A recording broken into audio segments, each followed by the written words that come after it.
Pembelajaran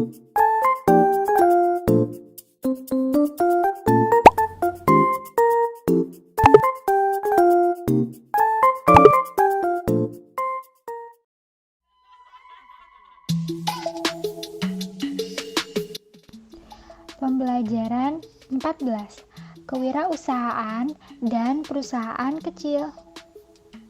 1. Kewirausahaan, wiraswasta, dan wiraswastawan.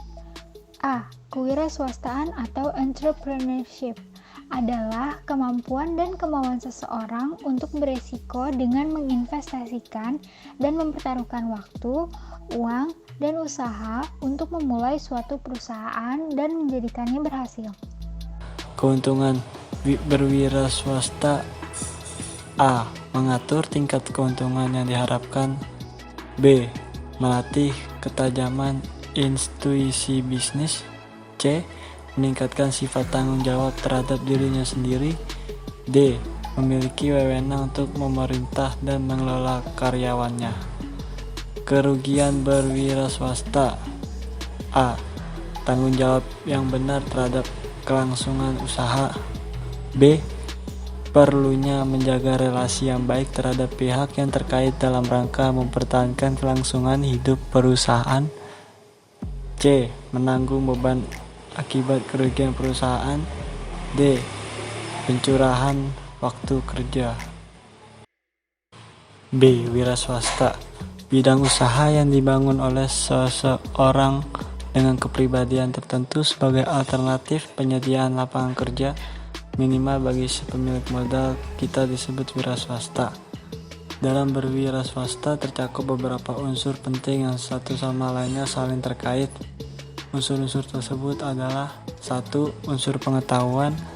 Mencirikan tingkat penalaran yang dimiliki seseorang dapat diperoleh dengan pendidikan formal dan pengetahuan dapat berkembang dari belajar mandiri.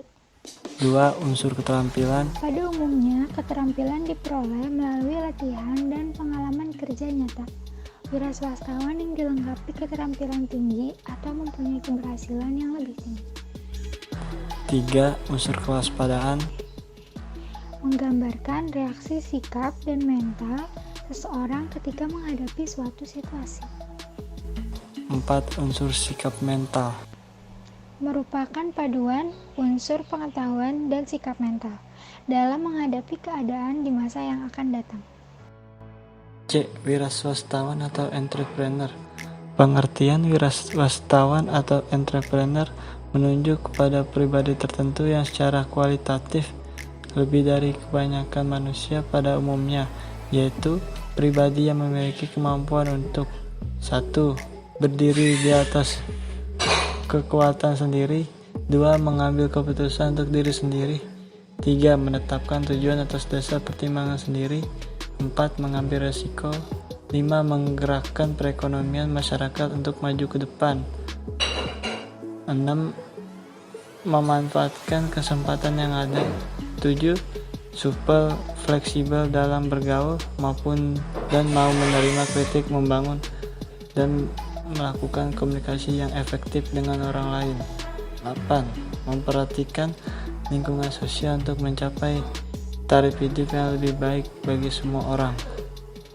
Dalam kaitannya dengan kemajuan perusahaan, peranan wiraswastawan adalah 1. Memimpin usaha secara teknis maupun ekonomis dengan berbagai aspek fungsional. 2. Mencari keuntungan bisnis. 3. Membawa perusahaan ke arah kemampuan perkembangan serta kontinuitas. 4. Memperkenalkan hasil produksi baru. 5. Memperkenalkan cara produksi yang lebih maju. 6. Membuka pasar. 7. Merebut sumber bahan mentah maupun bahan setengah jadi. 8. Melaksanakan bentuk organisasi perusahaan yang baru. 2. Perusahaan kecil dalam lingkungan perusahaan. Perusahaan kecil memegang peran penting dalam komunitas perusahaan swasta. Pengalaman diberi negara maju, Amerika Serikat, Inggris, Jepang, dan sebagainya, menunjukkan bahwa komunitas perusahaan kecil memberikan kontribusi yang perlu diperhitungkan di bidang produksi, pajak, penyediaan lapangan kerja, dan sebagainya. Cara memasuki perusahaan secara umum, ada 3 cara memasuki perusahaan dan menjadikannya sebagai hak milik. 1. Memulai perusahaan yang telah dibangun. Membeli perusahaan yang telah dibangun dapat diberi sejumlah keuntungan untuk dalam kaitannya dengan lokasi perusahaan. Evaluasi kinerja perusahaan, efisien usaha atau waktu, maupun efisien dalam biaya pendirian. 2. Memulai perusahaan baru. Memulai perusahaan baru akan merupakan upaya yang menguntungkan bila mana tak ada kemungkinan membeli perusahaan yang sudah dibangun atau pembelian perusahaan yang sudah ada diperhitungkan tidak menguntungkan. 3. Memberi hak lisensi franchising atau waralaba. Menurut Asosiasi Franchise Indonesia, waralaba adalah suatu sistem pendistribusian barang atau jasa kepada pelanggan akhir dengan franchisor yang memberikan hak kepada perusahaan atau individu untuk melaksanakan bisnis dengan merek, nama, sistem, produktur, dan cara-cara yang telah ditetapkan sebelumnya dalam jangka waktu tertentu meliputi area tertentu. Franchising atau hak lisensi. Franchisee si pembeli hak lisensi, franchisor pihak yang hak lisensinya dibeli. Tipe-tipe franchising. 1. Trade name franchising. Franchisee memperoleh hak produksi X, PT, Grid Driver, boleh memproduksi pakaian dalam merek Triumph dengan lisensi Jerman. 2. Product distribution franchising. Pembelian hak lisensi atau franchisee memperoleh hak untuk distribusi di wilayah tertentu, misalnya soft drink dan kosmetika. 3. Pure franchising atau business format.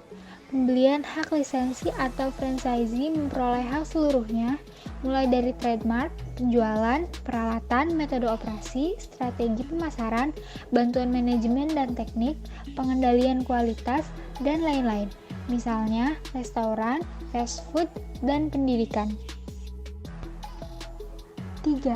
Perkembangan franchising di Indonesia. Perkembangan usaha wiralaba di Indonesia saat ini dan di masa mendatang mempunyai prospek yang baik dan semakin pesat kemajuannya, karena dapat memberikan manfaat bagi franchisor dan franchising maupun bagi konsumen, menyediakan kesempatan berusaha dan lapangan kerja baru bagi angkatan kerja Indonesia. Franchisee yang berkembang di Indonesia antara lain: 1. Franchisee lokal, contohnya Holland Bakery. 2. Franchisee asing, contohnya McDonald. 3. Kiat-kiat memilih usaha wiralaba atau franchising. 1.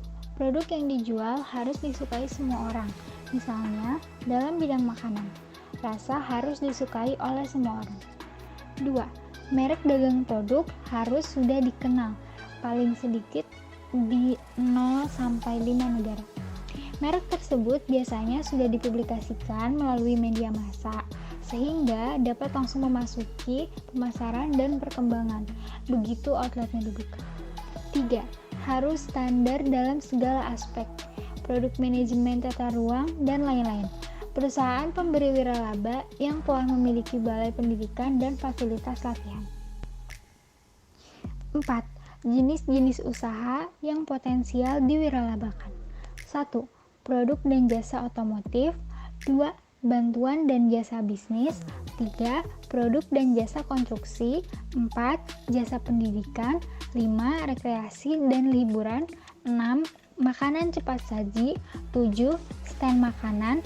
8. Eceran atau retailing.